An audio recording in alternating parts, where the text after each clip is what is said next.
Hi, I'm Tinny from Mini Bowl Design, and it's around 6 o'clock, and I've got 6 ounces of water here. I'm going to make some cocoa. Got my M2 stove. Now, I've been getting quite a few emails from people asking me what's the difference between the M2 and the M5. So, you know, they want to know what I would use one for and what I would use the other for. Well, first off, that depends on what type of cooking you're doing. Obviously, the type of cooking the type of cooking I do, let me close the store. The type of cooking I do, I never boil more than 2 cups of water. It's usually a dehydrated meal. I don't cook what they call real food. I usually just boil water and put it in a dehydrated, freeze-dried meal. Or make cocoa or coffee or stuff like that. So the M2 works very good for that. It also, you can bring it down, and if you want to do some more sophisticated cooking, you can take it down to a simmer, and you know, down to the center wick, and simmer with it. So, wow, that's butterscotchy. Tonight I'm having Cocoa Classic Butterscotch because I ran out of raspberry. So anyway, so I don't have a lot of use for the M5, but if I was going to do more sophisticated cooking, like if I was going to cook pasta, or if I were cooking for 2 people, maybe I was going to boil a liter of water in a, you know, in a 1 liter or bigger pot, or I wanted to just generally do more cooking with bigger pots and more water, then I'd go with an M3, 4, 5. The only difference between the 3 and the 4 is weight.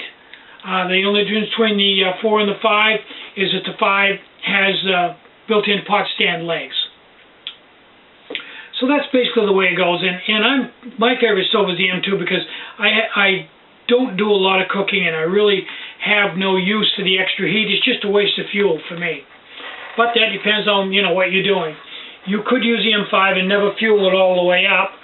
Keep the alcohol down and low and use it like an M2, but I prefer doing it this way, you know, 6 to 1, half a dozen to the other. Now, tomorrow, I'm supposed to get my chuck for my rotary table tomorrow. They're supposed to deliver it tomorrow. Whether they do or not, you know how that works, but they're supposed to. And if they do, then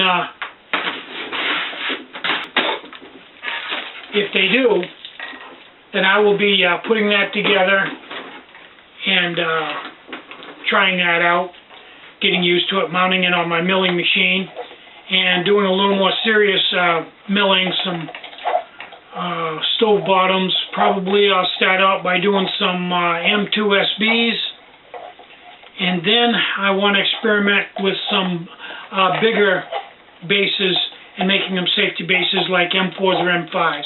Probably M4s. I probably won't do M5s.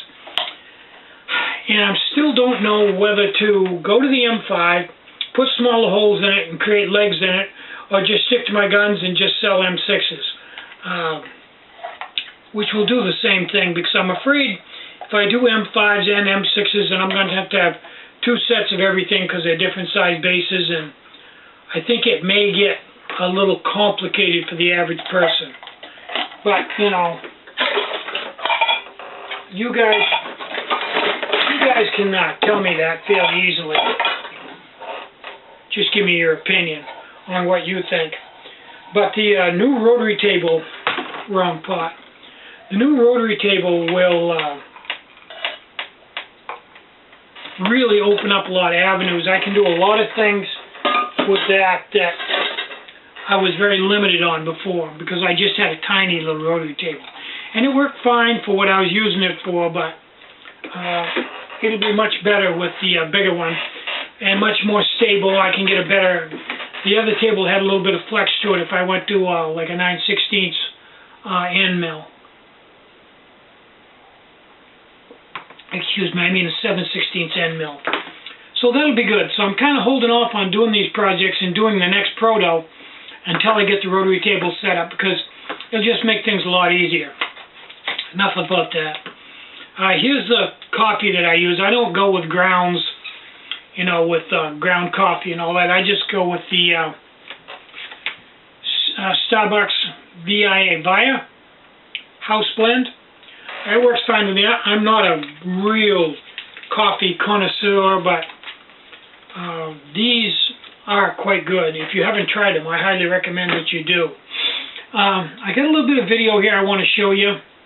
Robert was over today, and he put it out back in my well house out back as a metal roof, and we got some snow which stuck to it, and then we got a little bit of rain which made a crust, and then today it warmed up and the snow slid down about 3 feet on this metal roof, and of course it went out over the edge, but it never broke off. It went right out like that far on that angle and just stayed right out there. So I got some footage I want to show you. That's kind of cool. I've never seen it do that before. Hi, I'm Tinny, and I'm out in my backyard, and Robert's here, and he just pointed this out.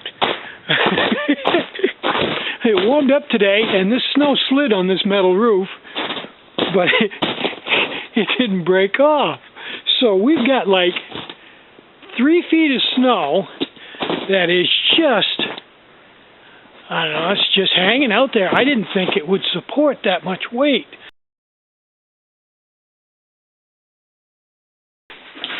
You probably noticed that my table's changed a little bit.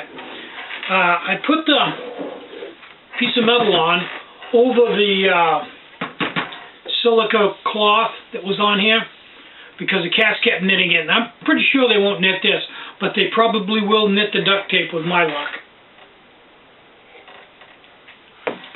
And once I got it on here, I thought, oh, what the heck, I need a change, so I did the whole table in duct tape. That's kind of cool, kind of a change, kick it up a notch. I'm just waiting for somebody else to copy it. This is kind of a copy of somebody else's, so I shouldn't say anything, but I didn't do it to copy anybody. I did it because the cats were knitting the tar right out of the other one. I've been having some problem with my video program. After I put the new hard drive in and reloaded the program, the video program, you shoot a video like this and load it in. When you brought it up in Windows Live Movie Maker, it would run for a while, maybe a minute, maybe 30 seconds, and all of a sudden, bam, it would go black. You'd still have the sound, but no picture. And I goofed around with it, Now, Robert came out today, and we think, and I'll find out tonight, we think it was the SD card in the camera had some problems. So, we'll see. We did a test movie a little earlier and tried it and went all the way through it. Didn't cause any problems, but allowing for Murphy's Law, that may or may not be the answer. So, I will be bidding off some more stuff tomorrow, so tune in tomorrow. I got a couple of fairly juicy pieces. I think they're fairly juicy, and tomorrow we'll bid off one of those. So for now, I'm Tinny from Mini Bull Design. Get out and hike, take a friend, enjoy the great outdoors, and more important than anything, leave no trace, and try to have a really great day. Bye-bye. Salute.